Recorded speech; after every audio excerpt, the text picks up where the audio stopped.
Selamat berjumpa kembali dengan saya, Bapak Ibu sekalian, pada sesi ke-100 dalam serial Pembangunan sebagai Pemerdekaan. Alhamdulillah, kami sudah sampai pada sesi ke-100 ini. Mudah-mudahan uraian-uraian sebelumnya bermanfaat. Pada sesi ke-100 ini, saya akan memulai dengan suatu uraian dalam konteks global dan mencoba dari literatur, dari pengalaman, dan dari sumber-sumber lain untuk menyampaikan pemikiran-pemikiran dalam jangka kurang lebih sampai 2050. Ibu sekalian, banyak pemikir-pemikir dunia, lembaga dunia, membuat analisa-analisa, proyeksi-proyeksi apa yang akan terjadi pada tahun 2050. Di sini, paling tidak, kita diberikan gambaran bagaimana masyarakat dunia mencoba memanfaatkan akal budinya untuk memberikan gambaran-gambaran apa yang akan terjadi pada tahun 2050 atau kurang lebih 30 tahun dari sekarang.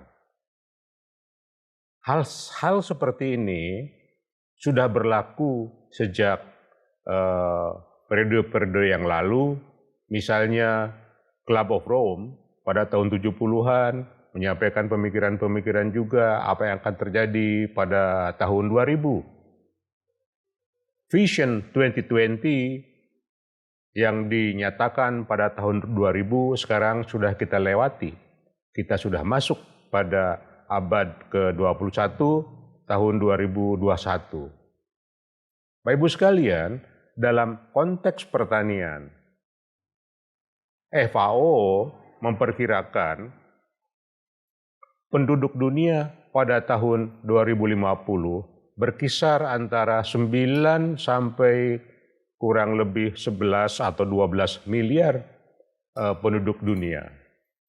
Kalau 9 miliar, maka meningkat kurang lebih 2 miliar dari sekarang. Kemudian FAO memperkirakan bahwa untuk memberikan makanan yang cukup, produksi pangan dunia harus meningkat kurang lebih 70% dari keadaan sekarang. Di mana kita akan mengembangkan sumber pangan baru ini yang meningkat kurang lebih 70% dari sekarang ini. Kemudian WHO meramalkan bahwa pada tahun 2050 nanti pembunuh terbesar dunia bukan penyakit kanker, bukan penyakit jantung, bukan diabetes, tetapi antibiotik resisten. Antibiotik resisten bukan hanya ada dalam penggunaan akibat dari penggunaan antibiotika untuk obat manusia, tetapi penggunaan antibiotika pada sistem pangan juga, yaitu khususnya pangan yang berbasis pada protein. Apakah itu susu, apakah itu telur, apakah itu daging, ayam, atau red meat, daging merah. Jadi Bapak Ibu sekalian, paling tidak dari sumber-sumber dunia yang berkaitan dengan pangan, ada dua hal penting. Yang pertama, produksi pangan dunia harus meningkat kurang lebih 70% dari kondisi sekarang. Yang kedua, sistem produksi protein berkaitan erat dengan penggunaan antibiotik yang mana nanti kita akan dihadapkan pada kondisi antibiotik resisten. Kemudian untuk kita di Indonesia, pada saat itu penduduk kita juga sudah berlipat ganda dari sekarang. Yang menjadi penting untuk diingat, sudah kurang lebih 80% nanti penduduk Indonesia sudah bermukim di kota. Kemudian di Jawa, hasil penelitian Bappenas menunjukkan konsentrasi penduduk di Jawa ini akan sangat tinggi, terutama di Jawa Barat dan Banten. Konsentrasi penduduk Jawa sangat besar di wilayah ini.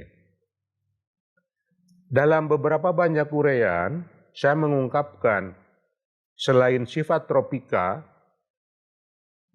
kemudian keanekaragaman hayati yang tinggi, juga pulau, sifat pulau, yang mana sifat pulau ini akan berkaitan erat nanti dengan penyediaan air bagi seluruh kehidupan, terutama manusia. Pemanfaatan air, penyediaan air. Nah, Bapak Ibu sekalian, dengan penduduk Jawa yang demikian padat, Pulau Jawa ini luasnya tidak lebih dari 7% dari luas daratan Indonesia.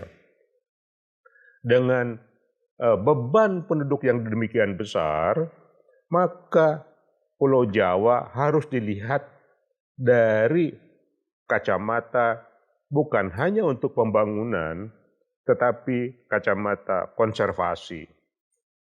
Sudut pandang bagaimana Pulau Jawa ini memerlukan penanganan khusus sejak sekarang. Kalau 2050, dari sekarang tinggal 30 tahun lagi, tidak lama lagi. Ya. Oleh karena itu, bagaimana kita menjaga gunung-gunung di Jawa, yang mana sifat pulau itu, jarak antara puncak gunung dengan pesisir itu dekat.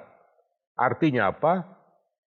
Artinya adalah ecological gradient buat sebuah pulau itu sempit, maka dari sekarang puncak-puncak gunung itu harusnya dihutankan untuk menghasilkan mata air untuk menyiapkan suplai hujan yang ditangkap oleh reservoir-reservoir berupa hutan, baru nanti dialirkan ke tempat-tempat yang lebih rendah.